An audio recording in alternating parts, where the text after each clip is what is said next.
Welcome in episode 5 of the What's Cooking podcast, our first guest episode today. A man that I met working at the Cedar Rapids Marriott Hotel. We remained friends at our time at the University of Iowa. It's Alex Barnett. It's episode 5. Here we go.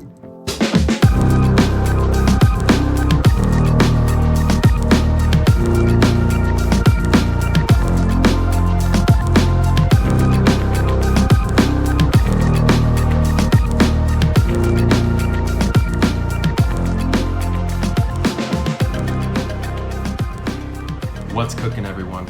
Episode 5 of the What's Cooking podcast. Today is a very special day. Ladies and gentlemen, I want you to mark it on your calendar. We have the first ever guest coming on to the What's Cooking podcast. I had the great pleasure of meeting this man back in 2017, and we've had a wild ride of experiences and inside jokes and crazy moments ever since then. I would like to officially introduce the most loyal Marriott Banquet houseman of all time, and the best bowler on this side of the Mississippi River, Alex Barnett. All right. I clap for myself.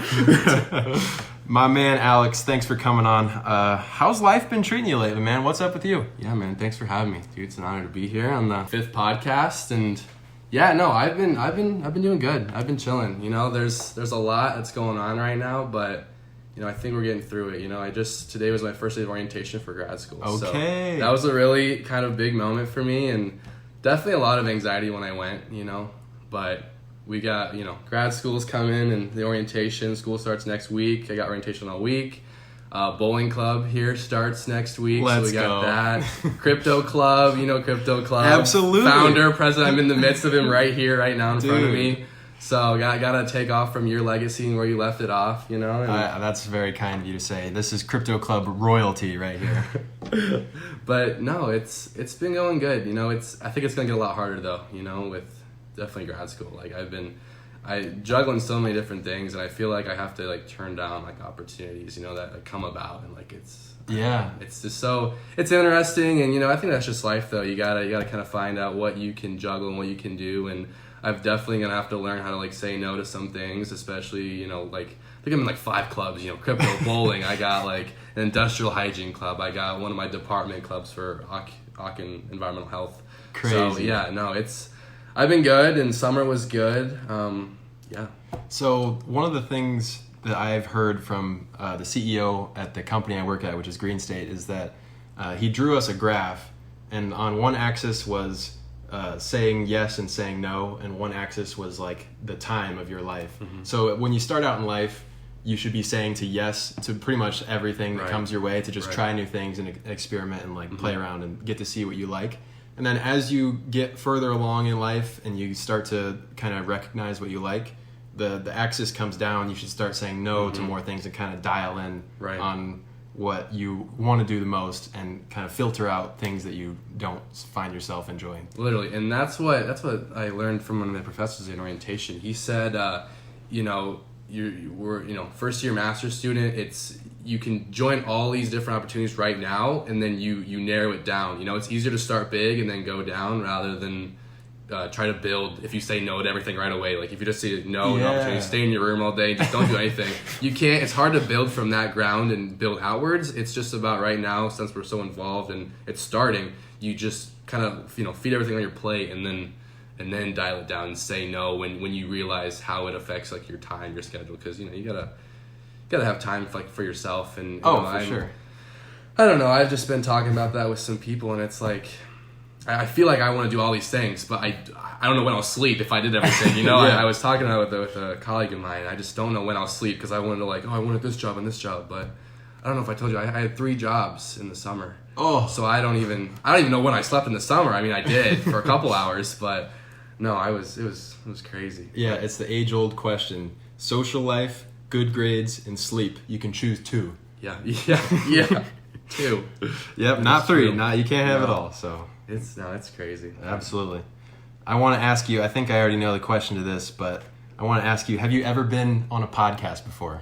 I have not. All right. The first one. First timer. Again, honor. In the midst of not only a podcast founder, but a crypto and everything. so many founders of everything, you know. I try to create things, man. I try to use my creativity. I try to. That's what you do well. Venture off the beaten path and kind of explore new things. So I really don't have an end goal for this podcast. Really, I just want to get better at talking and talk to. So do I. Yeah, and that's why. Hey, if you ever want to come on again, my man, you know where to find me. Right? This will definitely be good. You know, just to talk just about whatever. You know, we can just come here and just say whatever. Just unload. So, yeah, it'll be good. And I do want to improve my communication skills and just talk more. So I think this is going to be definitely a gate opener for that. You know, so you're in the right place. Thank you again for extending the invitation. It's gonna be fun. So we can run with it however you want to run with it. Yeah. I was just gonna say I'm gonna try to go chronological, just because that's the way I think and that's what makes sense to me. But at the same time, we're gonna let the conversation run and we're gonna see where we go. Sounds good to me. So speaking of chronological, I don't know the answer to this question, but I'm curious. Where were you born? Cedar Rapids. Cedar Rapids. Got it. Same here. Mm-hmm. Cedar Rapids won't let you down. It really will. I've been there. Yeah, that's born, raised, and cool. Came here last year. So awesome. So there's a song on YouTube called Cedar Rapids Won't Let You Down. Mm-hmm. You totally, you said that and it went right over my head. I didn't know if you knew the song or not. No so I'm going to send, right after we're done with this, I'm going to send you that song and you're going to enjoy it because I've been sending that to so many different people and it's always a 10 out of 10 banger. So if you guys want to look it up on YouTube, Cedar Rapids Won't Let You Down. One of the great songs of our generation. And it makes me proud to be born in Cedar Rapids. It really puts us on the map. It really does. So you're born in Cedar Rapids. Mm-hmm. I want to know, you've lived in Cedar Rapids all the way growing up. You never moved, or like from the time you were born, did you ever move houses or? No. Well, so I was born, grew up in a house on the southeast side. Okay. Until I was 3, and yes, I kind of do remember this somehow. Then they sold that house because at the time I had a race car bed. So that's the only thing I take away from this is that I was in this house and I think a tree fell into the house, so that's why we moved. Yeah. But I remember I had a little just a race car bed. It was a blue race car bed. I don't know how I remember this, but 3 years old, tree fell. Obviously had to move. We moved into the house. You've been to it, and so we were, that's where I've been at. And I just remember at 3, just kind of, I remember I was talking to my mom. She was sitting on the stairs, and I went up to her, and I don't know what I said, but I just remember that moment. But no, I've been in that house ever since then, and then we sold that house, and now my mom is trying to figure out her next steps, and I moved here, and for school, be a little closer. So absolutely, especially with COVID over,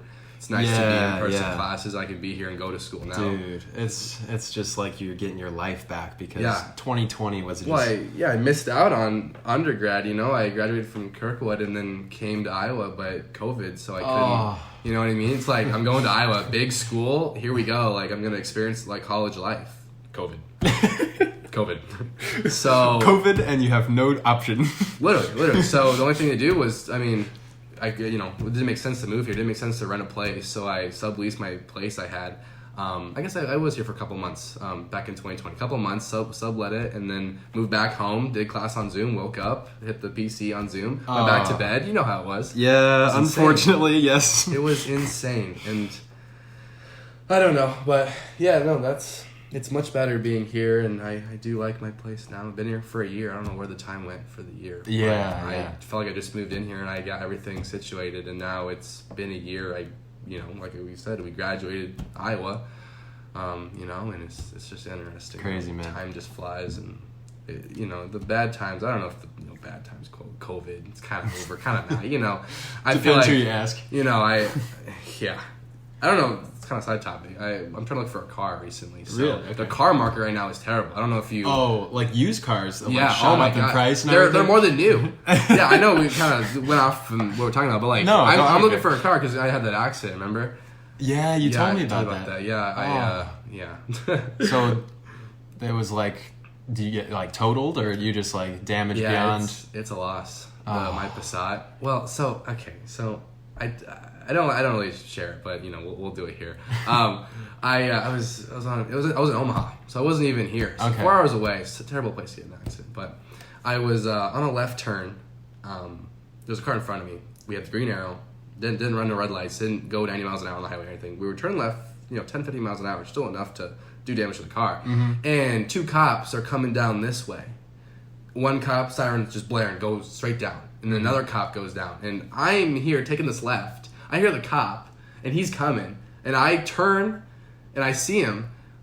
My foot is on the gas. My foot has never hit the brake. And by the time I saw the cop just coming down, I couldn't brake but I didn't know the car in front of me stopped. Because the cop was going by. See what I'm saying? Maybe I didn't word that right. Yeah. But the cop was going, and I looked, foot still on the brake, or still on the gas. Yeah. So it boomed right into the back of that car. So it was interesting. I had Avery with me, so it was we were shook after that. Yeah. It was really interesting, and yes, I guess it was my fault. I did rear end somebody, but at the time, it's like cops were coming. There were sirens blaring. I had my tunes to the max. We were just bumping Taylor Swift, but so it's like I couldn't hear the cops. And by the time I looked, and it was too late, and so we got shook up after that. And that sounds like a scary story. I can't relate to anything except for blaring Taylor Swift. I do relate to that. Literally. But I was gonna say, like, I've had those moments too. I haven't had. Luckily, it hasn't been that bad. But those moments when you hear like the sirens coming of a car, and like instantly your thought process goes from just like regular driving to like your shift of focus is like just solely on like, okay, the sirens are coming. I need to do this. Yep. And the example I'll give is I was GPSing to some location, and I was about to make a turn left, but I missed the turn. And then the GPS rerouted me to like take another sudden turn. So like I was like, oh, okay, I gotta be quick. Yeah. And I start to change lanes before I even look, and I almost like cut somebody off. Yeah. And it's just like when you have that sudden change of focus, that's like you're dialed into that, and you kind of forget to like be aware of your surroundings. So that's tough. I relate. Scary. All right. We covered that, so let's move on. You were born in Cedar Rapids, grew up there, now you're in Iowa City. Yep. Your parents, however, where were your parents born? So my dad was born in Indiana. Indiana. And then my mom, I say Russia, but it's I feel like to me it was easier to say that my mom was from Russia. She's from Ukraine. I don't know if I ever told you that. Okay. I know this might be the first time. I just feel like it's easier for me to say like, oh yeah, my mom's from Russia. Like, it's the same thing. Same thing. Not really, but same thing. So, the language and I guess everything else is different. But I just felt like it was easier to say Russia, but she's from Ukraine. Okay. So, yeah, I know. Interesting times with all that. Yeah, that really opens up a big topic there. But I remember you, when I first met you, you said you went to Russia at some point when we were working. I'm wondering, when was the first time that you ever went to Russia? First time I was 3 or 4. Wow. Yeah, I don't remember that though. I know, but my mom obviously told me. And funny story with that, when I was 3 or 4, I went to Russia, and when we were coming back through the airport, I can't remember the name. We were in Moscow, obviously, but I don't remember the name. But we were coming back. We were in the airport, and she had to bribe me to get through. They wouldn't take me through. I don't know why. It's Russia, I guess. I don't know. But my mom had to give money to get them to let me pass through the security and the checkpoint or whatever for my passport. Corrupt. So how. So I don't got much to say about it. Is that my mom had to pay money to get me across. Wild. So. That I went again in 2019, a couple years ago. So no bribing was done there. Okay, yeah. So good. Good. But I was in Moscow for 2 weeks. Cool. 3 years ago. So yeah. Very cool. And I'm wondering, you've obviously lived in the U.S. most of your life. You've spent a little bit of time in Russia. What would you say, just living in both of those places, what do you notice as being some of the biggest differences from talking to the people in Russia, interacting with them, just living there for a little bit versus talking with people and going through the life in the U.S.? What do you think stands out as far as the differences there? So a lot of differences actually. So, it was kind of hard. I think I'll start with like kind of the challenges. One of the challenges was, I grew up around, both my family. I guess my parents are divorced, but at the time when we were growing up, I heard my mom, and my grandma, because my grandma did live with us for a couple years. They were just talking Russian, so I did know some of the language and stuff. So I was very good at listening. I couldn't speak it. Okay. But it was interesting when I was there. I guess you say if I spoke with people, I did feel homesick because I couldn't speak with anybody, so it was a little difficult for me. I know I kind of at one point I think a weekend I was kind of freaking out because the only person I could talk to was my mom, and we have family there obviously, but I could only pull up the Google Translate and just talking to my I didn't know what to say, so I did feel a little homesick, but it is. The people there are, it is different than what it is in the U.S. and food is insane there. Food's great. Love the food. It's cool. So different. But it is a really different culture there. I remember I went to it's called the Bolshoi Theater is what they call it. Okay. A big theater in Moscow, and there's tanks right out front. Oh, tanks with military guards just guarding it. I was like, oh, we don't have that in the U.S. So it's a little different, very different, but. It was a good experience, and that honestly is what kind of fueled me to I was gonna go for the minor in Russian. I came back and I was like, okay, I want to pick up this language. I want to speak Russian because my family does, my mom does, my grandma does. I want to be able to talk, and I want to go there. Absolutely. At the time, before this conflict and stuff, I wanted to possibly kind of go there for a while and stay there for a bit. Not just go there for 2 weeks, stay there for a couple months.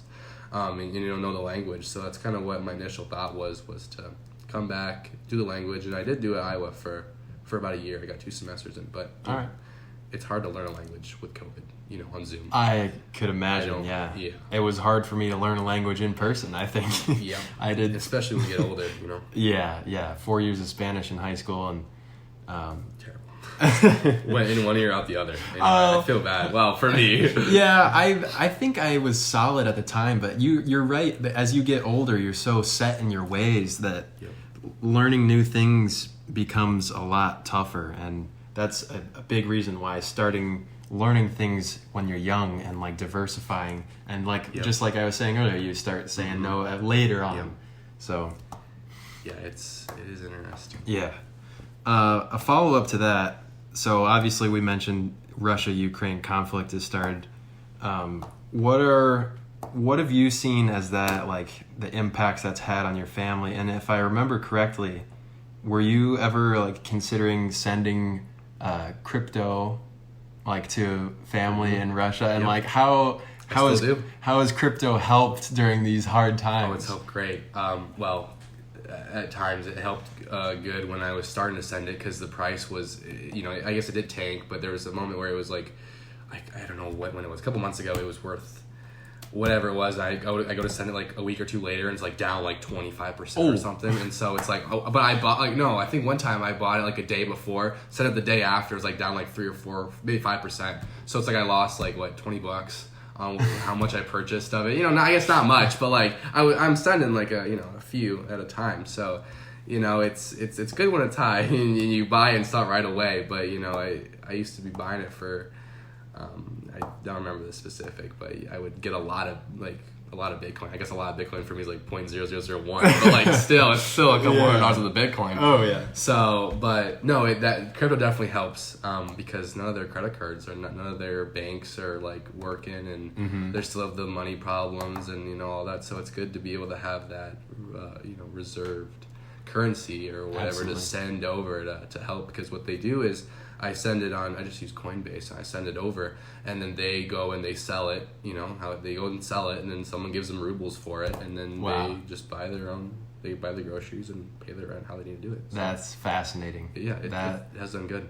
That's incredible. Mm-hmm. I feel I don't want to force you to do this, but you're going forward in Crypto Club. I feel that could be a great presentation topic. That is good. If you ever wanted to share that with the club and just guys, this is a great advantage. This is crypto's allowed me to help my family. Right.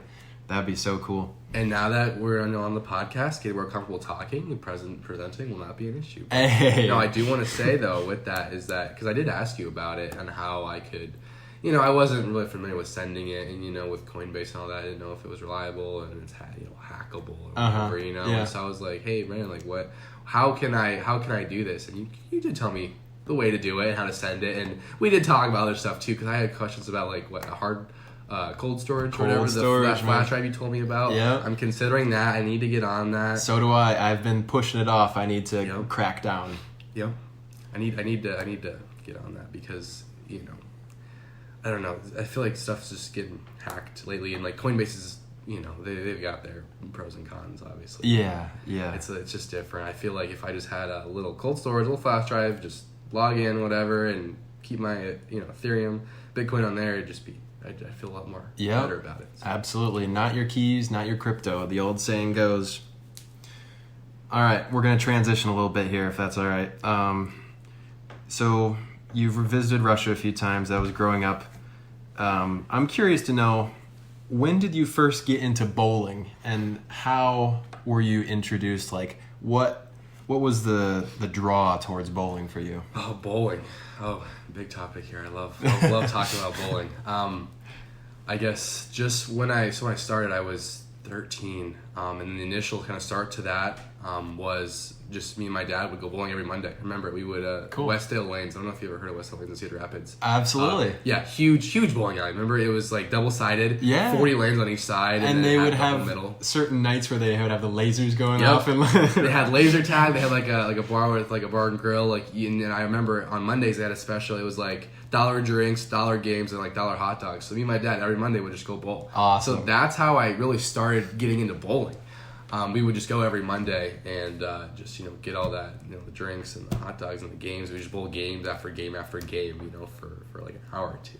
It was fun. That's so cool. So that's how it began, and then now we are. Head coach for the Iowa bowling team. Okay, so we made it this far. Let's go. President of it was last year, and that was kind of crazy. Just setting that all up, it was.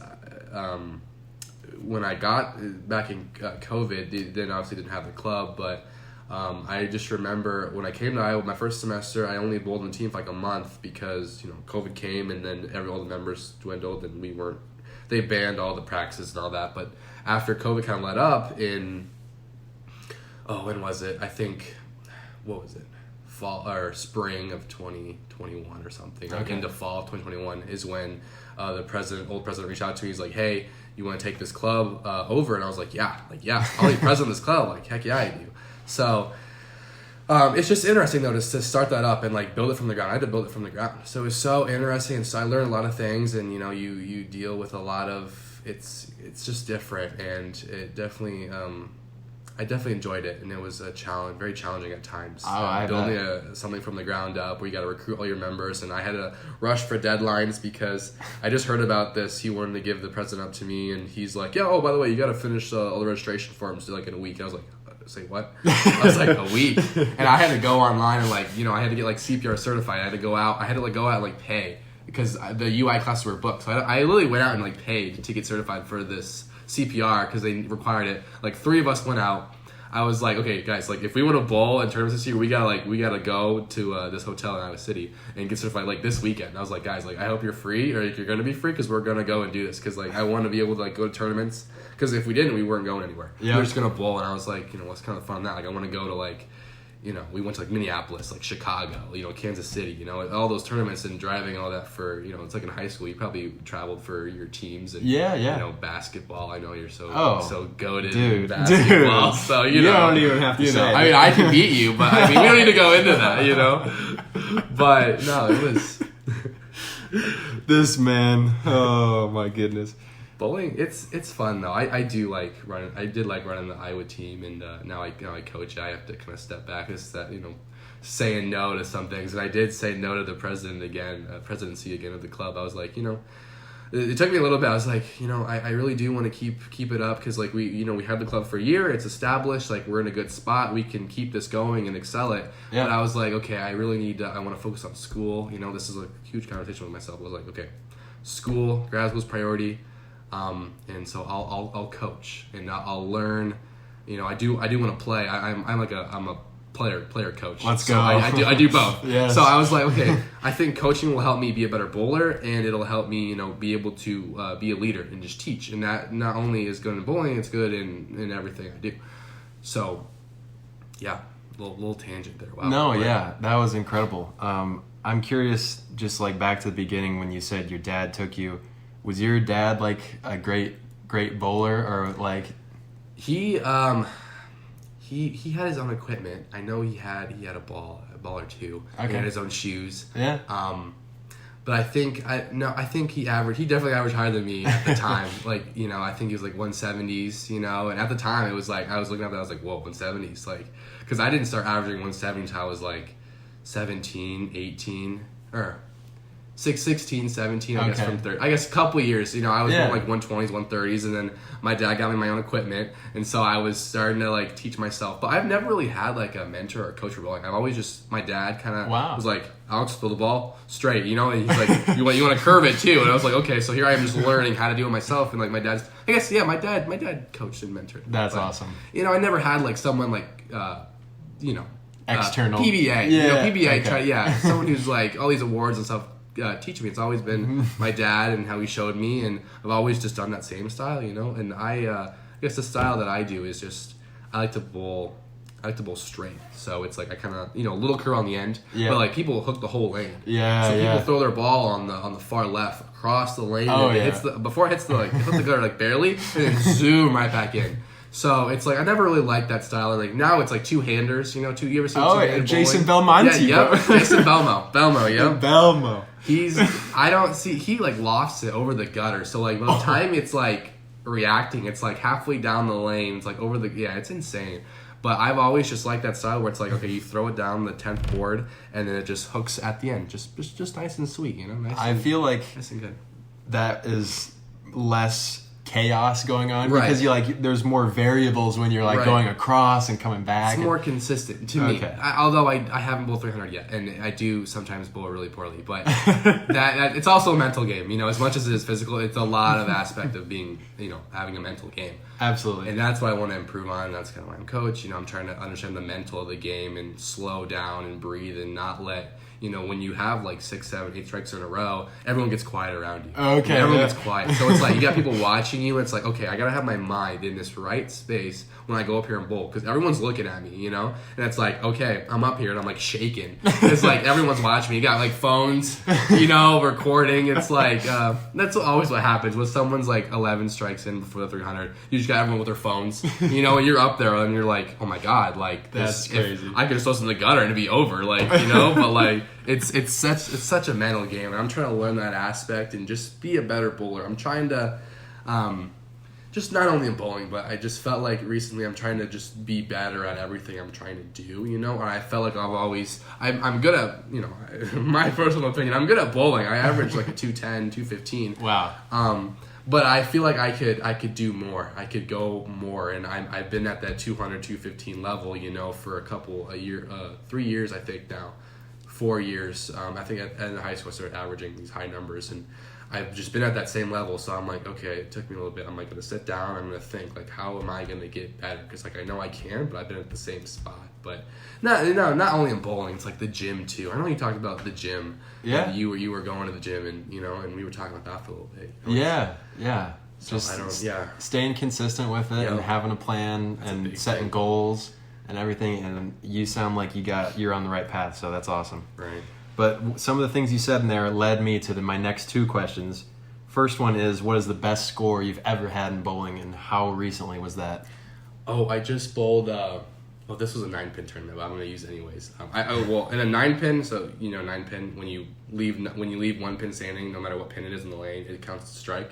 So, but that's kind of like cheap bowling. Okay. I have a 300 in 9-pin. Okay. People who are bowlers on this podcast are going to be like, it's a 9-pin. It doesn't count. Mickey Mouse. Just bowled, I think last week, like a 290, 97 with 9-pin. My highest ever though was a 286, 288. I had 10 strikes, and I left a 2 count, and then Ooh. I left 2, and then I went for the spare, and I chopped it in half, so I left 1 standing. So I think it gave me the weird, like 287 or something like that. It gave me a weird count at the end. Okay. So when people see that number, it's like, wait, how did you do that? It's like, oh, I left 2 pins and I didn't pick up the spare. So that's why I gotta say it. But no, I'm getting closer though. I'm getting closer to. I'm racking these strikes, or I'm stringing them together, and I'm almost there. It's just like I said before. I get nervous. You know, I'm shaking up there. I don't understand the mental aspect of that part yet, because I haven't really experienced it. Like, I haven't really strung 9, 10, 11 strikes in a row until just recently, and that's why I'm saying, like, I need to be able to focus, calm down, pretend everyone is gone behind me. That's just perform, just go out there and do what I do. I threw 9, 10 in a row. What's stopping me from throwing one more? Exactly. And then I'll throw the ball and leave like 5 pins, and it's like, what just happened? Like, my legs are like noodles. I don't know where I'm going with the ball. And I think the best way to work on that is just experience, man. It's just knowing that and feeling that situation, and over and over the again. next time you get there, you're going to think back and be like, yep, I've been here before.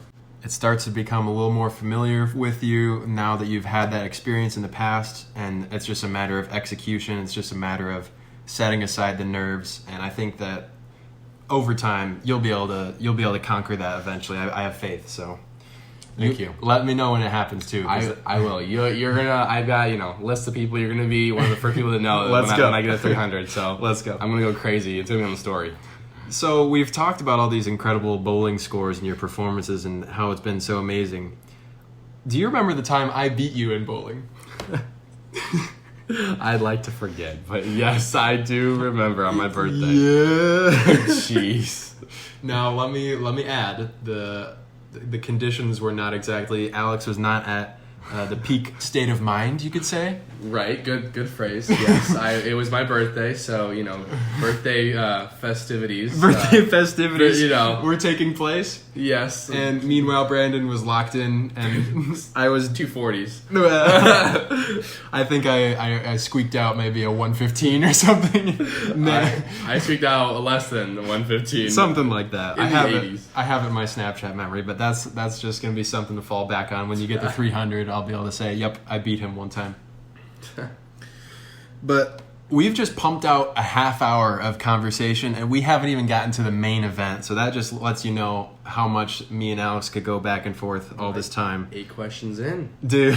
Yeah, I know you got a whole little script. I got a bunch of stuff, man. So for those not aware, the way Alex and I met was working at the Cedar Rapids Marriott Hotel. We were employees in the Banquet division. We worked as banquet housemen, which pretty much means OG. we are the OGs. We set up the tables and chairs for ballroom events and weddings and conferences and all that good stuff at Marriott. And it was 2017 when we both started that summer, 2017, going into our senior year of high school. I'm curious to know, I'll share my story after you, but for the guest, we'll let you go first here. What led to you applying for the job at Marriott? Summer 2017. It was June 23rd was my day I started. Okay. I remember because my 5-year was just, this year. That's right. A couple weeks ago. So, my grandma actually worked as a what do you want to call it, housekeeper.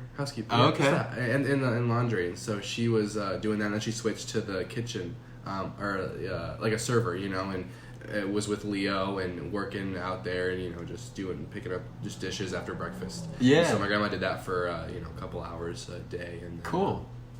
My mom kind of was like, Alex, do you want to work at the Marriott? I'm sure we can get you a job easy because, your grandma works there. And I was like, at the time I was like, I don't know, what was I like? I was just like, just contemplating, at the time it was like, I could work here, I could work, over in a grocery store or something. And I was like, what could be, it was my first job. I was like, what do I want to do?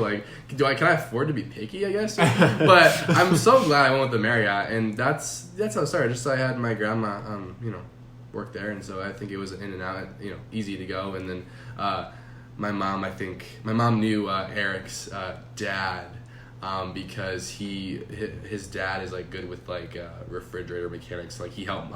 We ordered like a refrigerator, and like he helped like bring it in, like set it all up for my mom, and then so we had like all these connections a little bit. Yeah. So it was like, oh well, we'll put you in contact with Matt, and then Matt, brought me in. I remember it, and all the house were like behind, like setting up the room, and he came in and sat me on the round. We sat next to the round, and he asked me questions about everything. But that's how it started. That's how the 5-year journey so far, and probably the next 10 years of my life too, 15 years, are gonna be. But no, I'm really glad that I started and went through with the Marriott and didn't go to like some other place. Yeah, that's awesome. And I never knew that that's how you got started. I think I remember you saying that your mom might have known somebody, but I don't remember hearing about your grandma, so that's really cool. Yeah. For me, summer 2017, the summer prior was summer 2016. I worked at Elmcrest Country Club in the golf department, and there were times where that job was fun, but overall, I thought that it was very stressful, and that was the first time I ever remember like having actual anxiety. Was like time leading up to like, all right, I gotta go work later today, and it just like was digging at my head, and it's like I don't really enjoy some of the people that I worked with there. I don't enjoy some of the things that were happening, and like it just became so stressful, and I was like, next summer I gotta figure something out that's better than that. So I'm applying to a bunch of different jobs. My mom recommends that I try out Marriott because we had a neighbor of ours that lived in our neighborhood. Okay. That my mom was really good friends with, named Madonna, and I was Madonna from HR. Okay. Yep. And so many connections. Yeah. It's always something like that. So I went in and applied, and I talked with Matt that day, and that's when I realized that Matt is the uncle of one of my good childhood friends who I played basketball with. Jeez, wow. So I was like, wow, there's 2 connections here. That's cool.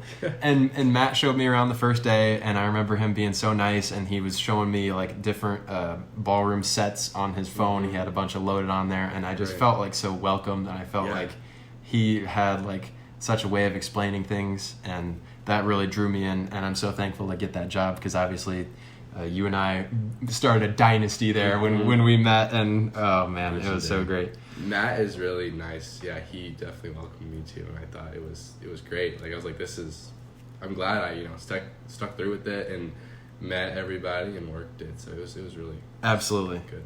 So, I have faint memories of this, but I'm wondering what the interview process was like for you. Was there like a strict interview, or just like show you around a little bit and then like, yeah, you kind of got the job?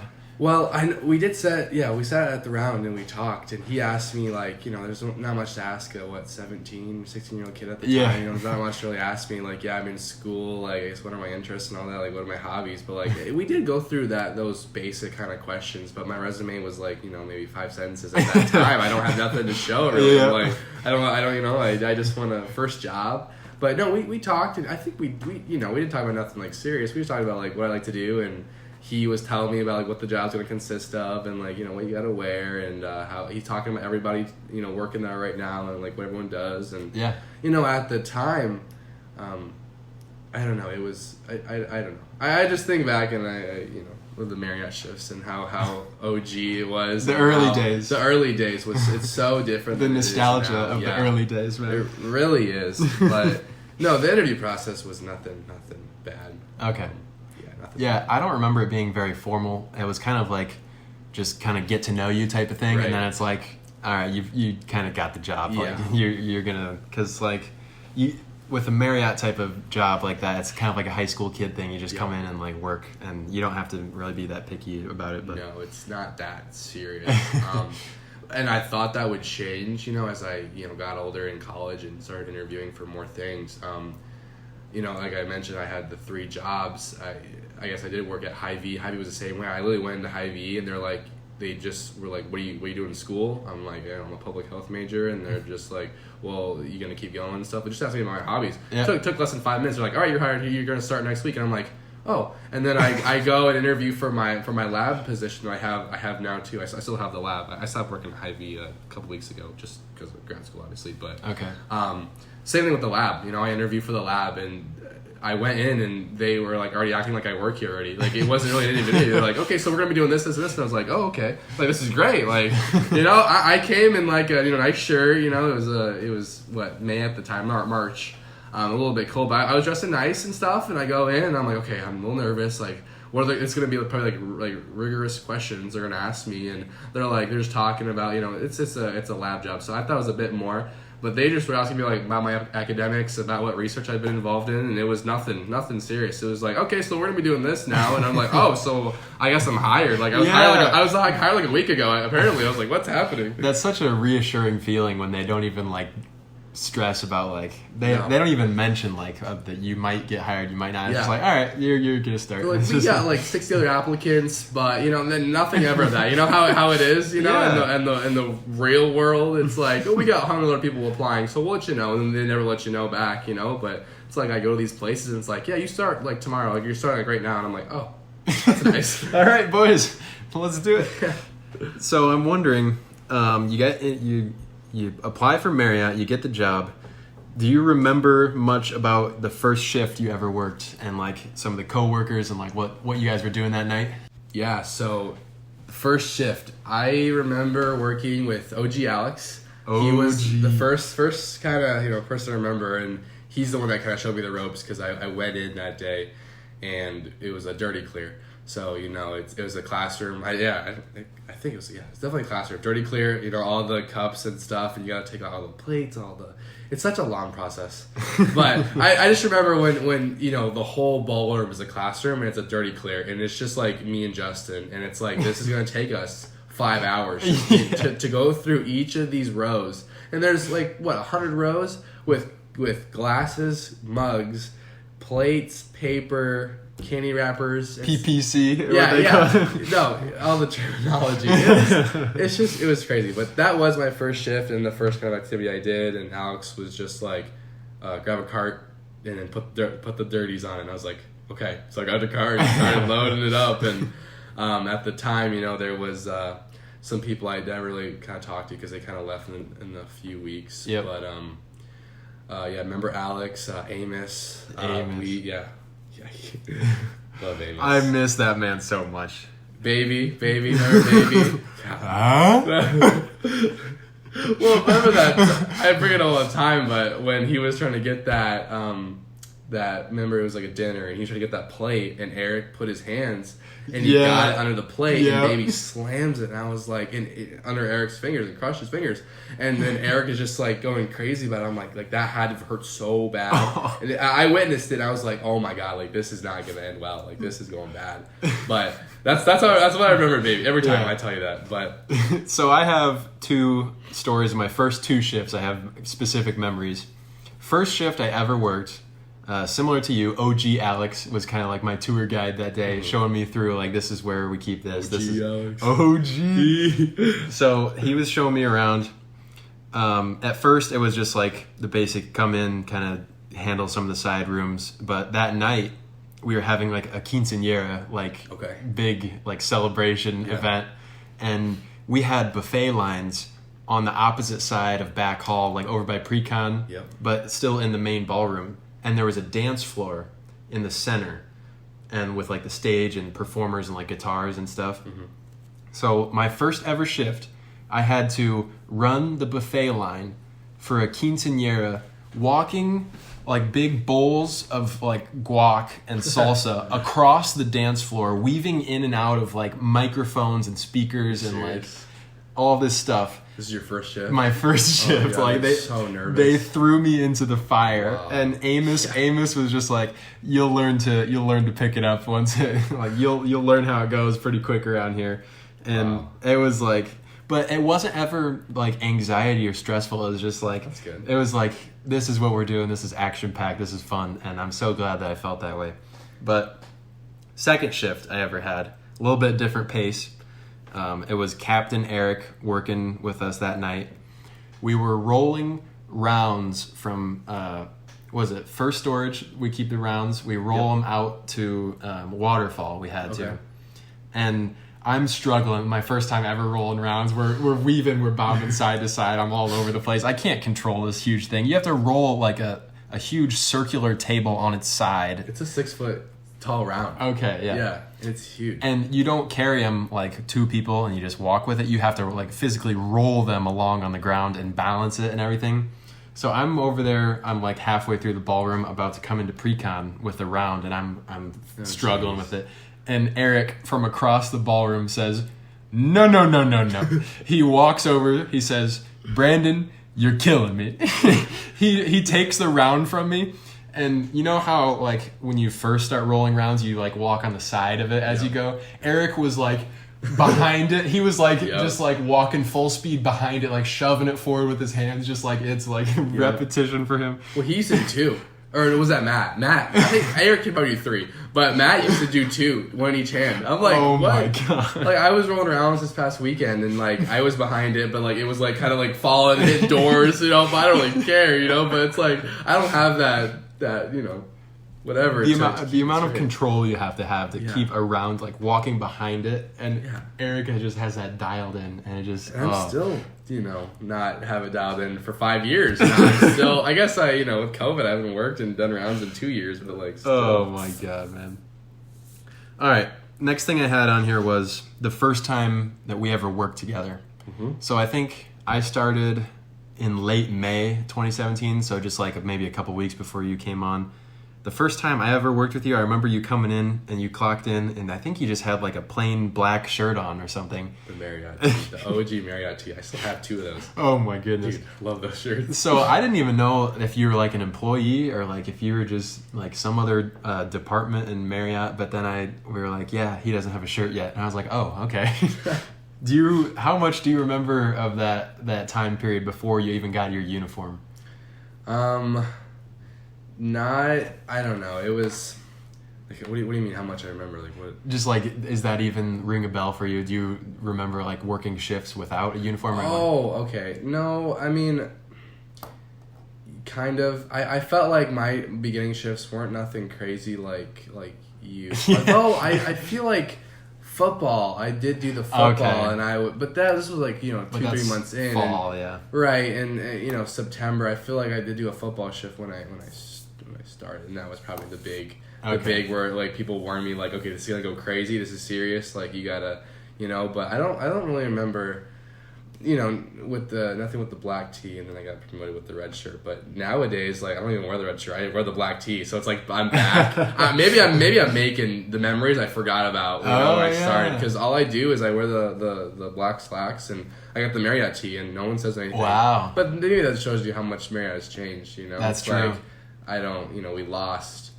we had like 10 housemen. We got 3 now. We have a new one. You never met him. Richard, and he's nice, but it's just me, Justin, Richard. We lost, 10 housemen. Servers, it's like we still have, Barb and some of the OG servers that have been there for like 15, 20 years. Courtney's there too. Really? Yeah, still there? Yeah. Cool. So we, familiar faces on both sides, but, I guess I maybe just want to say it's just a lot different than what it was back then, and we're running. I guess Eric's running events with just the temporary workers, and they're coming in, and I just find it interesting. Temps get paid more than housemen. Oh, yeah. So that I found that out, and maybe I was like, oh, okay, I'm an employee here, and then. I know we need help. These big events, you have to have a lot of people. You have a lot of servers, and I get you have to bring people in. That's just what you have to do. But I found out that these people that aren't employed by Marriott are getting paid more through the agency. I was like, oh, that's disrespectful. I don't know about that. Yeah, so it's interesting. But nowadays it's just that's all events are ran by. Like we did a wedding. I think maybe it was me, the captain, and. I think maybe 1 or 2 servers. I think the bartender, and then everyone else was a temp. Oh, so it's like it's so different now, and we don't have any of the boys. It's like I remember after school, I would come into my 3 p.m. Marriott shift, and I'd have all the boys there, have you guys there, and we would just like we would work, and work would go by so fast because we would just talk about school and just crack jokes, and it made a 7-hour shift just go by like that. You know, and it's unfortunate it's not the same anymore. And that kind of leads me into what I was going to say is that the first summer we were there, just like the leadership there, you had Captain Matt, who was running the show, and then under him you had Captain Eric, Harrison, and Dustin. Mm-hmm. Yeah. So that's like four veteran captains. People that know what they're doing, and this is their job, and they know how to run stuff. And now we have the, you know, I guess I forgot Matt's title, director of event operations, I think. Okay, and that's what Eric is now. And we have one captain. So we went from 4 to 2. And 10 housemen to 3.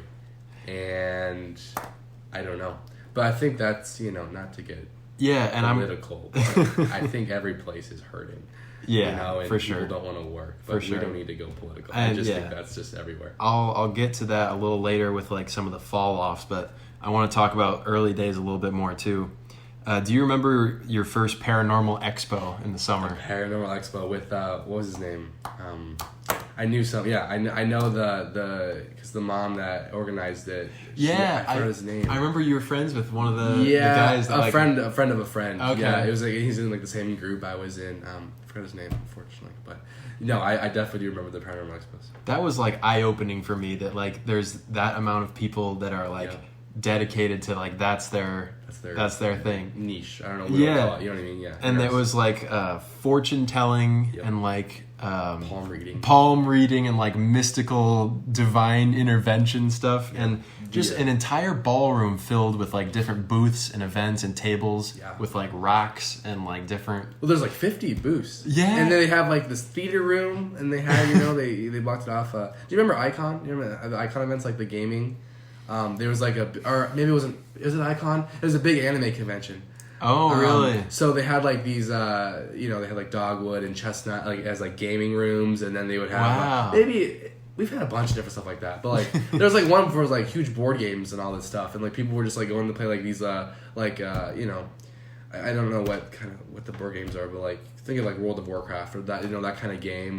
You know, Magic the Gathering, Pokemon, you know, all those cool card games. That's what the whole event was, and it was insane. I love those events. So huge ballroom, the gatherings, and you would just go and pick up trash and refill the station. That's it. Dude, those were the most chill, just vibe shifts that you could ever have. I remember like sitting in second storage, like in the AV closet, on my phone, watching Twitch streams. And every like 15 and a half hour, I would go make a run through and check on garbages and check on the urns and like make sure everything's going good. And then you just head back and you just chill. And I was like, oh, dude, this is the life. And then when the kitchen was open, you would go and get a $3 meal, you know, and bring it back. And they don't have that no more. And it's like, what? Yeah, you know that? They don't have the $3. They don't have the kitchen's only open on like 2 days a week. Yeah, we don't have a kitchen no more.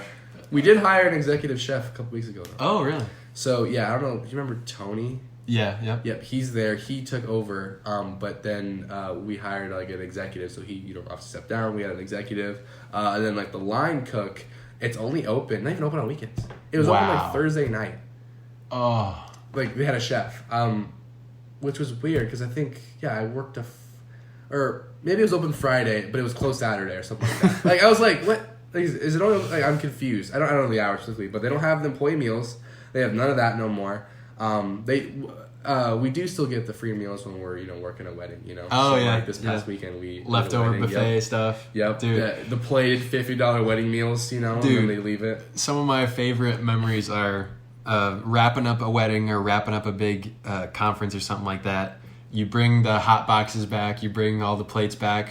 We set up a round in like first storage or like third or fourth storage. We set up a round. We gather around. You snipe a few rolls from the roll container. Yep. And you get set up and you just go in there and you just chop it up with the friends. You talk about whatever you're eating. So the food. Dude. Well, you know, you would like take it back, and then you get the radio call, and he's like, "Are we good to eat?" And then he'd be like, "Yeah, you're good to eat." And then everyone would just like go crazy, claps all around, and then like we had like a plan. It's like, Brandon, you get the round, you set up the chairs, you grab the drinks, you grab like we had a plan, and it was like a 30-minute clocked in break. Clocked in, it's like, dude. I'm eating and getting paid. This is great, and this happened like every weekend, every other weekend. You know, because they had events. Business was booming. Yes. Back then. Now it is not. Oh, dude. There's no business. All right. So next step in the journey, we talked about Paranormal Expo that summer. Winter, after our first summer, the next winter comes through. If I remember this right, the next houseman to get hired was like the group of Justin, Francis, and Marcus coming in.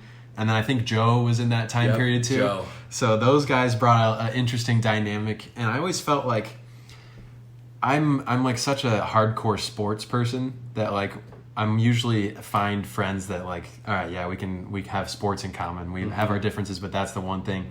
Marriott, that was like not the case. Everyone had like their strange like niche hobbies and stuff, and we were all different. And it was that was the glory of it. Like we were all just our different person. Like we had, you're right. Every one of us had different interests. And I remember talking with like houseman Eric and Justin, talking about like self-defense moves and like, if you do this, I'm going to do this to you. Yes. And I'll like, you get into this position, I'll reverse it back on you by doing this. It's like, what is even going on? Well, Eric would show. Like, he would like, I would be like in a chokehold, but like, I don't know. And he'd be like, do you want to do Brazilian Jiu-Jitsu on the floor? I was like, we're setting rounds in Rosewood, and you want to show me Brazilian Jiu-Jitsu? Dude, we're setting up Great guy, loved it. Oh, yeah, of course. We're setting up the huge projector screens that to this day, I'm still confused on how to set up the big projector screens. I don't know. I couldn't do it by myself. Takes I had me 40 minutes, just me. But like halfway through a projector screen, Eric would be like, come sit on my shoulder and like hold my arm this way. I'm gonna try to get out of it. And I feel like, what is happening? Yeah, just random. But that's why I loved all those guys, because like everyone was talking about different stuff, and Eric always at a random would just bring up the coolest, but like it's like, wait, what? Like what? I never even heard of this. And he would just tell you about it, and that's what I loved about it. I was like, this absolutely is crazy, and it added you're talking about stuff, conversations, and it just makes the work go by fast. Absolutely. And I'm so thankful that I was even a part of that. So, but now it doesn't. Because I got to. Like, it's just, dude. I did a shift Sunday and I worked like a couple hours and it's just me. I'm here. Oh, the dance floor. Remember taking out the dance floor? Oh yeah. You grab the chair. You get the sit screw. down. You get the screw. You're like, it's like 10 in the morning and I'm just like, scooting back and I'm just like, unscrew and you move back, unscrew. It's like. That's 20 minutes, and then you gotta, take all the edges off, and that's another 20 minutes, and then you gotta lift all of them up, and it's like an hour. It took me an hour. It's like 10 in the morning on a Sunday, and I'm like... I found it funny, I think one day, too, Father's Day, this past, month and a half or whatever. Yep. We just made a joke, because I had to work with Eric on that Sunday for Eric and I were like 6, 7, 8 hours. So I was like, okay. I guess Eric, you're my dad. Like, I guess you're working, we're working on Father's Day together. And he was like, oh God. I remember though, during the dance floor, you get like 2 or 3 guys, back in the good days, you get 2 or 3 guys doing a dance floor. We'd always try to set it up so the last row, when you're taking apart the dance floor, you unscrew every piece, but you don't separate them yet. You get the rolling chair onto that last row, and all the pieces are unhooked, and then you kick off, and the piece separates, and then the rolls the chair back a little bit, and you can kick off the next piece. Okay. And it's just like a little cascade. You kick and you kick. Yeah, I forgot about that. They all separate when you do that. I've watched a couple different people do that, but. We had a lot of different things we did that I'm just not like remembering, like the ways we did it with everybody. And yeah. So great. So we get through that winter, our first winter, and then for those of you who don't know, I didn't really work a whole lot during the school year. I had sports in high school and I had classes in college, so I was like a summer and winter break kind of guy. I think Alex took more shifts than me, but summer 2019 was probably like the beginning of the end for as far as like the staff and like the prime from what I remember. let's see. That was the time when we first did one of our late night Perkins runs after like a midnight turn, dude. Perkins runs. Wow. The nostalgia I'm feeling right now. I would always get the all you can eat pancakes, and I remember like loading them up with like blueberry and apricot and like strawberry topping and just like going through all of them.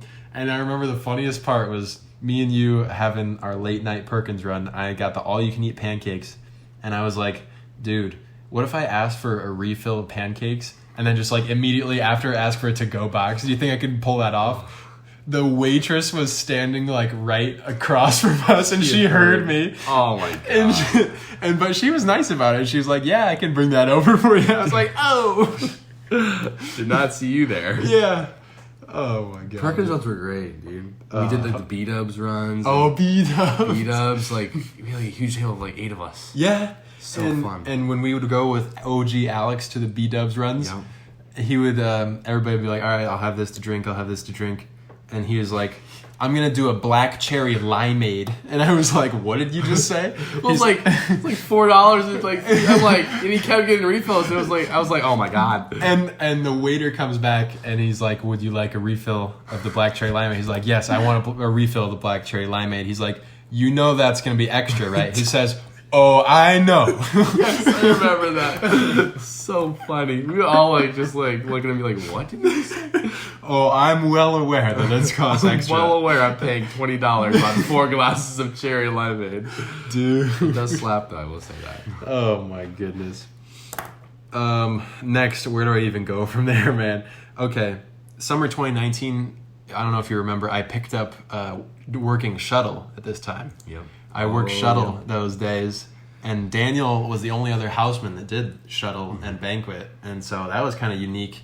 And I had like shuttle, you're kind of more isolated, you're kind of more on your own. Yeah. But I'd take banquet over shuttle any day. But 100%. The cool thing about shuttle was that they gave you the keys to the van, and attached on that key ring was a key to the roof. And it was Daniel that figured that out, and he took me up one day. How did you figure that out? I don't know. Daniel was just like, in his curiosity, was like, "What does this key do?" It's like, "Oh, it opens the door to the roof." So he showed me one time, and it was so cool. It was before the derecho too, so all the trees were up, and it was like Cedar Rapids. It was so cool at night.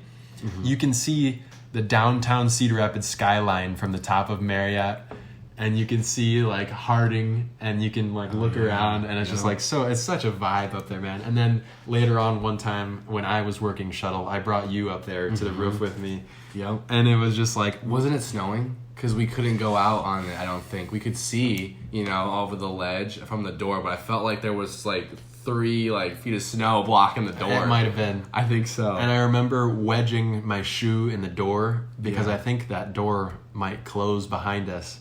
So we weren't sure about that, so we wedged the shoe in the door to keep it open. Maybe we did go in the summer. I think we did go out, yeah. Maybe we did. I felt like I was up there one time. Maybe I took you out twice then. Maybe, yeah. But dude, just such a cool view, and like, it is cool. I don't know how Daniel figured that out, but I'm very thankful that he did. Yeah, that was interesting. I remember when you did shuttle and stuff. Yeah, man. He didn't Daniel switch to full-time shuttle though, right? Because he stopped doing the banquet. He did have more focus on shuttle at one point, and then he kind of phased it out, I think. But now it's they're hurting for. I bet. Everything, but they don't have one of Richard, the new banquet does shuttle. Oh, really? So yeah, it's kind of like I guess everyone's just doing banquet now because that's what they need. Then they come asking us, and they're like, "Hey, can you do this?" And I was like, "Well, they never asked me. Maybe they did ask me once, but I think I turned down right away. I was like, no, I'm good. I'm sorry, but no, I'm not gonna do it." And I have to imagine that shuttle is even more boring than it was when I worked there because with like what you were saying, just like Marriott in general, not as much events, probably still recovering from the pandemic and everything. But there would be days in shuttle where I would sit at that little shuttle stand, the little desk there, and I was taking online classes through Kirkwood at the time, and I was taking like a language arts class, and I'd type up essays on my phone. And I was cranking out homework while just sitting there. And I was like, there's nothing in the books. You'd have a book for shuttle of like your rides. So like, all right, I got a 6 p.m. I got to take somebody here. 7 p.m. I'm getting somebody from the airport. There would be days you show up and the book's empty, and it'd just be like, all right, we'll see if anybody needs to go anywhere. Wow. It's like, all right, I'm just to be chilling here, man. Chilling in the front. Yeah, I don't know. See, for me, it's like I was gonna be busy, so like I feel like I couldn't do the shuttle. Plus, I don't like to drive. But, oh, really? No, I'm not like a big fan of driving. No, I'll be honest. And yeah, no, I feel like I need to be busy. So that's the good thing about the Banquet houseman is that it was always something kind of different. Literally every day you go there, it's different. Mm-hmm. You know, like now it's like I only work on the weekends because I don't want to drive there. You know, after school, I guess it doesn't make any sense to. But I go on the weekends, you know, get my hours in, and it's like Friday's usually like the, you know, you set up, they come in for the wedding, you know, because they're setting up for Saturday. You got to make sure like you get them what they need, and then Saturday we run the wedding, and then Sunday you clean the wedding up. You know, that's how it's kind of been. It's like, but not only weddings, business meetings and stuff. So it's always been kind of the same, and I guess not the same. It's always different. You know, you're running the event. It's a whole different than setting up the event. You know, and you know it's not the same, obviously, because setting up a wedding with like 8 of us was so fun, and now it's just like me, you know, put the linens, put the chairs, and me and J-Dog are talking. He's talking to me about Destiny, you know, all the video games he's playing, and you know, and we can only go off that so long because I don't even have time for games no more. But it's like, oh yeah, you're playing that new game. I've never even heard of it because I don't have time anymore. But you know how it is, dude. We would back in the day. We would go into Rosewood. It would be like Dustin or Harrison as captain. And those are the most chill nights when it's like, it's not Eric, it's not Captain Matt, it's like Dustin and Harrison are more the chill captains. And we would throw one of our phones in Rosewood aux and have like Post Malone going or something. And go empty the dehumidifiers like 17 times. Literally. And then just like, we would be off on our own and just like, we know what needs to be done. And we got as much time as we need pretty much to get it done. It was just... Right. You're just vibing and working at our own pace. Yep, and especially when it's like the late night turns, it's, you know, it's like, you know, people want to get either like, okay, we can maybe get in like 1 in the morning, 2 in the morning, and then like it's like you realize like 1 in the morning you have like a whole ballroom to set, and like they just stop caring. That's happened multiple times. It's like, okay, we're not gonna leave by 4, so put Post Malone on and there's hours, and we're setting it up. We're all tired. You know, and then it got to the point where it's like, because we were set in Rosewood, I think it was me and you.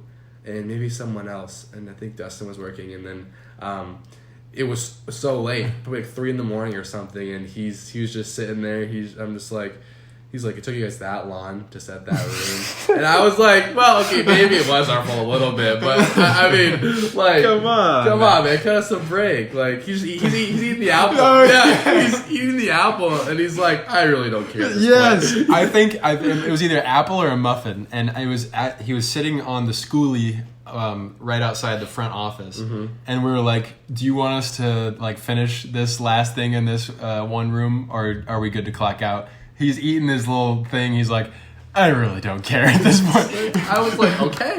I was like, well, it's done. We're going to go. It's like 3 in the morning. He's like, all right, see you guys tomorrow. I was like, all right. Yeah. Oh, my God, man. Those late night turns. Eric's always kind of asking me now. He's like, hey, we got a late night turn. Like, we're so screwed for it, you know? It's like, can you help? I'm like, it's like a Tuesday night. I'm like, no. I'm in Iowa City. No.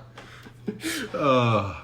Yeah, if the conditions were like that, I would probably not want to pick up as many shifts either. I completely understand that. It's just a shame that... Yeah. You know, I try to help and go on the weekends. You know, I do like a good Marriott hotel discount. Hey, but you stay on the payroll. There's benefits, baby. There is. And that's a good perk. It really is a fortunate, you know, good opportunity to work here and also get, you know, discounts for hotels. It's insane. I got my parents quite a few discounts in my day for their adventures, and great. They were very thankful. It is good. I want to take you over to probably the last winter that I had, which was winter 2019 going into 2020. It was at that point some of the housemen were weeded out, and the roster was starting to come down, and it was the core was like me and you and Joe. And sometimes Alexa would be there. Yeah. Oh yeah, remember. Yeah. And that was a fun group to be a part of, and Justin, of course.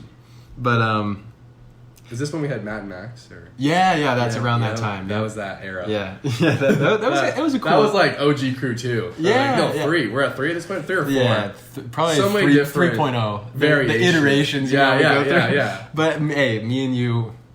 Day one. There's the day ones. Day ones. The day ones, here. man. So. what I was going with that is the night we got snowed in, the night we stayed overnight at the hotel, it wasn't necessarily that it came up out of nowhere that we had to stay there. It was that we saw it on the forecast that a snow was coming, and we prepared because we kind of wanted to like get snowed in, right? Yeah. And we asked, and we were like, we're gonna be packing our stuff. We're gonna be coming with computers and like our toiletries and everything to stay. It's like the snow is coming. We see it on the forecast. Is it cool if we just like chill that night? And they're like, yeah, sure, we'll get you a room. Oh my gosh. Dude, we were hopped on Minecraft in the room. we were playing Big Time Rush songs. Oh my gosh. We were flying paper airplanes off of the 7th floor into the lobby, man. It's like what? It's like late it's like early in the morning, I feel like, or something. It's like, we shouldn't be doing this, but here we are. The paper airplanes is off. And that takes me to another memory that I want to touch on quickly, and then we'll get back to where we were. The TikTok video that went viral of those kids that were trying to throw a ball from one side of Marriott to the other. Yep. And it bounced off the wall. It didn't quite make the catch. Came down, bounced off the floor, and like knocked off a plate where the lady was standing. Oh, really? Do you remember seeing that video? No, I think you sent it to me, but I didn't know it went viral. Yeah, it was on TikTok. It had like thousands and thousands of likes. Are you serious? Yeah. I do remember briefly, but I didn't know it went viral. And then that lady, like the ball came down and hit a plate that was right next to her, and thankfully she didn't get injured. But I remember someone telling me, I thought it was you, but maybe it was someone else, that video that they found on TikTok helped Marriott get out of a lawsuit from that lady that the ball came bouncing down, and she tried to sue Marriott for like these reckless kids throwing things in the lobby. They had video evidence of that from the TikTok, and that's what helped Marriott stay like safe from the lawsuit. Apparently, I don't know. I don't remember it. Wow, but it does sound a little. I do remember the video of the ball. Yeah. Interesting. But like just the crazy stuff that would go on, man, is like, what a time to be alive, man. Yeah, dude, it was great. Love the Marriott. Yes. So the final shift I ever worked was early 2020. We kind of knew that like it was going to be the last shift for me. We were thinking like maybe it was for you, but then you decided to stay on. We decided to all hop on rolly chairs led by, was it Joe that was driving Big Blue? Or was it? Okay. Yeah, no, Joe, yep. And then we all linked arms sitting on rolling chairs going through back hall, just like weaving in and out and like crashing into tables and like spinning around. And as we're rolling by, as me, Alex, and Joe, we go past Justin, and Justin has this candle left over from one of the events, and for some reason it split in half. And I'm recording this whole thing on video. And as we're going by, we're crashing into tables, we're bumping into chairs, we're all linked arms with the rolling chairs. Justin holds up both ends of the broken candle and he says, "Aha! I have 2 candles now." Like Mario. It was literally the peak of that, like the video. It's like, wait for this part. And then all you would hear in the background would be like, he would go past him and he'd be like, like, because we were rolling around all that. And then Eric was, like, what the hell are you guys doing? Like, what are you guys doing? And I was like, it's our last, like, day. Like, we're all going to, like, because you left for school. Yeah. Yeah. Or was it COVID? No, COVID. Yeah. And then I got a different job. And then, they fired you. And they were like, well. I was. Let's clear the record here. You were fired. I had an agreement with Eric, usually, that I would work in the summers, and I would say, I'm off to college. I got to focus on classes in Iowa City. I'll probably be back to work in the winter, and it would be like an unwritten, spoken agreement that would be like, all right, we'll get you back on. I did that in the winter. COVID hits. We get furloughed. Yep. And I ended up not working the summer. The first summer I didn't work for Marriott since 2017 was the summer of COVID. And then that next winter I try to come back on, and Eric says, you're going to have to reapply to the position if you want to come back on. Apparently I was cut from the payroll. And I was like, we've always had this agreement where I just stay on and like pick up where we left off. And like, what's different this time? But yeah, that's how it ended, and it's unfortunate, but it is. But, I'm curious to know, what kind of stuff did you do during COVID that kept you, like, you have your foot in the door? Yeah, so, no, we got furloughed, and then I didn't go back until I guess they decided this wasn't. Remember how they wanted to do that renovation, and that's been wanting to be done for years. Has it ever finished? No, we hadn't started, but they don't even have a date yet. I heard, I was like, so remember, because it was like we talked about like 4 years ago. We'd be like, yeah, oh, we're gonna get a renovation done like what, a year or two, and they're like, yeah, we got it in the books, and then 2 years comes by, it's like 2020. It's like, okay, when's the renovation coming? And they're like, oh, it's gonna be postponed, you know. And then COVID hit, and then it got postponed. Yeah, and then it was 2022, and I'm like, when's the renovation? They're like, yeah, we don't know. It's like there's never gonna be a renovation. I think they probably mentioned that like our second year, like 2018, they talked about it, and then it just got pushed back so many times. And now I feel like they said 2027. No, I'm serious. Like there's a plan. There's definitely a plan for it, and I don't know. Something I think it maybe just got like, you know, with after COVID, it's like, okay, we want to do this renovation. It got finished, finalized. No, but yeah, we got furloughed. I didn't work until that summer. They decided to, or wait, was it the summer? When did Derecho happen? It was end of winter, beginning of spring 2020. Was it? Yeah. And it followed through summer of 2020. Okay, yeah, because when Derecho hit, it was like... Oh, no, Derecho. I thought you meant COVID. Derecho was August 2020. Oh, yeah, okay. Yeah. They're on the same page. I was like, wait. I was like, okay. Yeah, Derecho happened for 6 months.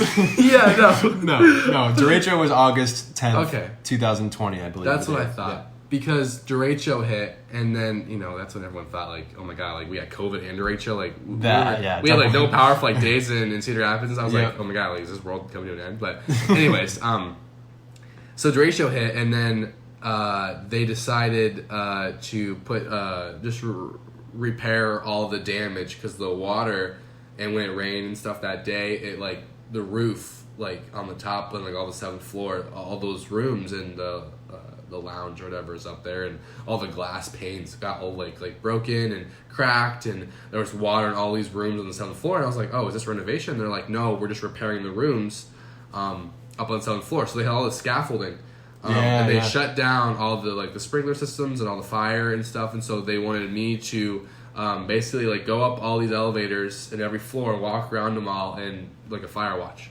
So that's what I did after Derecho. While I was going to... Okay. I was in school and it was on Zoom, obviously. Okay, but I would go do the Marriott shifts a couple times a week. They wanted me from like 3 to 11 or whatever. Man. So I kept on the payroll, you know, they kept paying me. Yeah. All I would do, it was so good for me because I would do homework and, you know, I'd go do my laps and then go do homework. And then do it again in 30 minutes and then go do homework. It was like great, you know. It sounds like shuttle for me. Literally. It was like, this is your opportunity. Like, I don't have to go, like, you know, classes on Zoom. I can just sit here and I can get paid and I can, you know, do these walks. And it was so cool because they were, I don't know, they were working on the 7th floor, but I think, like, the walls on the whole atrium on, like, floor, like, 2 to 7 got all like messed up. Okay. So they were like they were repainting all the walls. There was like you know, the plastic sheet on every walkway, like cardboard and everything. So it's like I gotta go through all these hallways, and it was just so cool because there's all these workers and everyone's working on stuff. Like you hear these loud like, you know, chainsaws or whatever. It's like, you know, just a huge noise, and I don't know. I thought it was cool, and I did that for the whole semester. Cool. So yeah. So I am looking at the time, and we're going live here, and I want to see if I can run this idea by you. We just covered pretty much the entire of Marriott days, going back through bowling and childhood. Is it cool with you if we put a wrap on it here, and maybe someday we come back and we talk like heavy like crypto? We like dive into crypto, and we dive into NFTs, and we dive like more future thinking. Right, and we could talk about the Crypto Club for Iowa because we're going to restart here next week. So if you guys didn't know, Alex and I recently, it was just this last winter, they had elections. And there's a funny story that goes with the elections for Crypto Club. Combo, We'll save that for next time. But we just... the old members of Crypto Club at University of Iowa just decided that they no longer had the time to commit to it, similar to the way that you took up bowling, right? Yep. So we kind of put our names out there. We came through and we interviewed, and I ended up getting president of Crypto Club, and Alex was my VP. Yep. And we were making a bunch of presentations and decisions for the club, and it was so cool and it was so much fun. But we're looking at the time here. We see we're well over an hour, and I think that's it's better off to leave that for the next episode. We definitely want to have Alex back on.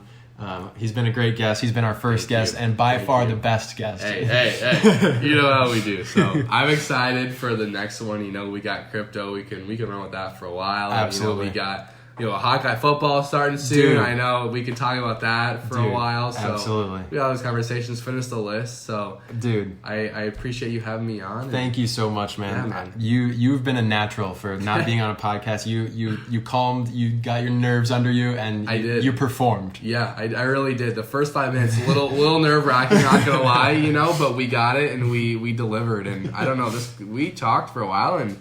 It went by. It did. It was fast. It was a good time. So thanks for really having me. Absolutely. We will have you back. Guys, I want to remind you, the time cards will be in the description. That means if you ever want to jump to a certain topic that Alex and I talked about, you look at the description of this podcast, you'll be able to pick and choose which spots you want to listen to. Also, you can follow me on social media at what's_cookin. Cookin is spelled Kochin. That's on Instagram and Twitter. Alex, you have the floor, my man. Would you like to shout out some of your social medias? Would you like to give yourself a shout out to the viewers? Where can they find you? Where can they find me? See, that's the thing. I don't really have. I don't got. No, okay. They can't find me anywhere. So they can't find. I got the LinkedIn. Brandon will gladly post the LinkedIn on the thing. I got Instagram, so I'll give the Instagram out, so you can it'll be in the description. Yeah, sure. So, because I'll be honest, I don't know the handle. I don't. Well, it's just actually no. It's just my name, Alex Barnett. It's like ALE.X Barnett. So. All right, there you go. And if you don't want to share anything else, if you want to be off the grid, completely fine with me. That's all I got. I just do Cool. Snapchat and Dude. I know. So, dude, he's just vibing, man. I'll be at Iowa. I mean, if everyone's in public health, you can find me in the public health building for the next 2 years because I'll be living there. There you go, But, my man. Hey, yeah, We got to get out and go bowling again sometime. we really do. So many great ideas we could do, but Start our NFT project. dude, we gotta save that. Yeah, next time, guys. I know you're excited. That's next. That's next. Ladies and gentlemen, it's been my pleasure to have Alex on the show. Thank you all for listening. Wow, what a great guy. I had so much fun recording that episode with Alex. We have a lot of similarities. We have a lot of the same interests, and I really think that he'll be one to come back on the podcast again in the future. We definitely have some ideas that are left to be discussed, so I'm looking forward to him coming back on eventually, but I'm going to toss in here at the end just a little rapid fire of what's cooking. It's going to be abbreviated today. We're short on time thanks to the long episode we just recorded, but either way, we're still going to give you guys a quick rundown, so let's do it. We're going to find out what's cooking in each area, starting with sports. What's cooking in sports? If you guys remember, a couple weeks ago in the episode I released, I made a prediction. I said that KD and Kyrie are both going to be out of Brooklyn. They're going to be traded. They're going to leave in free agency. However it's possible, they're out of there. I did not like the chemistry that was going on. I didn't like the spirit of the team. Well, I'm taking the L today, guys. KD met with Steve Nash, and he met with this front office of the Nets, and they decided to make things right. They decided to stay together in Brooklyn. So we're going to see another year here with KD at least. We're pretty sure at this point Kyrie will come back if KD's there. It's going to be another year of interesting headlines and drama, I'm assuming. And now they have Ben Simmons with them too. So it's really a lot of interesting characters there. A lot of, I don't know really if the chemistry is going to go well. I don't know if they're going to play together well, but it's going to be interesting to watch. I don't think they're going to make it out of the second round of the playoffs. But you're talking about an Eastern Conference that has teams like the Celtics, the Heat, 76ers, and Bucks that are just far more productive as a team, in my opinion. And I think that Kevin Durant and Kyrie and Ben Simmons don't really have the consistency and the team play that you need to make a deep playoff run. So for that reason, I don't really put much stock into this retention of KD. I think it's just a lost cause at this point. But either way, in the world of NFL, we have some disappointing news in my neck of the woods. The Chargers had our cornerback J.C. Jackson decided to undergo ankle surgery. Sounds like he's going to be out 2 to 4 weeks. I couldn't really tell from the articles if this was a recent injury or if this is like something that had been nagging him for a while. It sounded like he wanted to undergo this now so he could try to be back for regular season, but 2 to 4 weeks, it's looking like he might miss week 1, maybe week 2. I'm really confused on the timing of this. The Chargers didn't give a lot of details.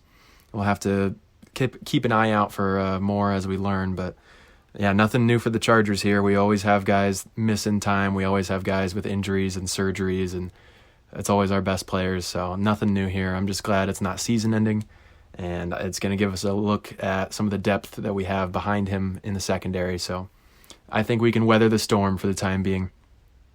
What's cooking in finance? You guys remember January 2021?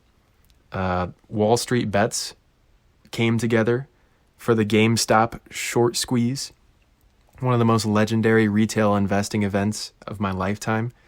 Well, they had another mini type of run with a stock recently that would be Bed Bath & Beyond, ticker symbol BBBY. This stock started the month of August around $5, made its way all the way up above $27, approaching the $30 mark. That's insane. Based off of Wall Street bets, once again, recognizing this is a very heavily shorted stock in the market. A lot of hedge funds like to attack this one and short it, and they're able to identify that, and they're able to get a ton of people to invest, and then these retail investors drive up the price, which forces the hedge funds to have to cover their positions and buy more shares, and the stock goes up, just like we saw last January. Similar effect. This time we had Ryan Cohen, who was supposedly revealed as like a huge shareholder for Bed Bath & Beyond. They thought they were going to have his support along the whole ride for this. Turns out Ryan Cohen pretty much sold his whole position near the top when it was approaching 30, and that shot the stock way back down. So Ryan played this one pretty well. Retail investors, if you got out at the right time, you might have made some, but a lot of people probably got screwed over on this once again. This is not really my area of investment. If you guys know me, I'm not really a hype stock kind of guy, but I like to watch from the sidelines, so this is kind of entertaining to look at. But yeah, finance going crazy, stock market, once again, Wall Street bets, you never know what they're up to. We're just going to look out from the sidelines and kind of take away any conclusions we can. So moving on. What's cooking in technology? Tiger Woods and Rory McIlroy, some of the most successful golfers of the past couple decades, they announced that they're going to be creating a company called Tomorrow Sports, and it's abbreviated to TMRW Sports. This is going to be a company that concentrates on a technology-focused venture that features progressive approaches to sports, media, and entertainment. I don't really know what that entails. I'm going to have to do more research on that, to be completely honest with you, but all I know is that you put Tiger Woods' name on some sort of business project, you put Rory McIlroy in the mix. Those are some big names. Those are some ambitious guys. They're going to be able to figure out how to make this successful, and I think that they're going to do a great job with this. It involves technology. How? I don't know. It involves business ventures. How? I don't know. But it's a project in the works, and we're going to be looking on and hoping to get more information as soon as we can. What's cooking in video games? In-World AI, which is a company that helps develop virtual characters that are based on artificial intelligence. Today, they just came out and announced that they raised $50 million from their Series A funding round. The aim of their company is to lead the field of artificial intelligence into the metaverse and gaming fields. And there's this quote that I found here that says, I think this is from one of either the CEO or one of the main people in this company. They're saying, in the last year, we've seen research that shows that online relationships can be as meaningful as those formed in real life. With In-World, you can create gaming NPCs, native populations for virtual worlds, virtual influencers, brand representatives, in-world guides, and digital humans that can forge relationships with users and unlock deeper engagement. I think you guys are going to find out a lot more about artificial intelligence when you hear next week's episode. because we have a man joining us that knows quite a bit about AI, and he shares some ideas in that field. But AI, metaverse, these are some of the big spark words, the hot topics going into the future. Sounds like they're trying to intersect the worlds of artificial intelligence and metaverse and gaming. And if they're able to produce some useful content here, then I'll be very excited to check it out. But these are just kind of some headlines that I wanted to throw in because the Alex episode ran a little long, and I just want to give you guys a little taste of what's happening. So hope you guys enjoyed the episode. As always, follow me on social media at what's_cooking. And I will see you next week with another guest. And it's going to be very interesting. It's going to be very fun.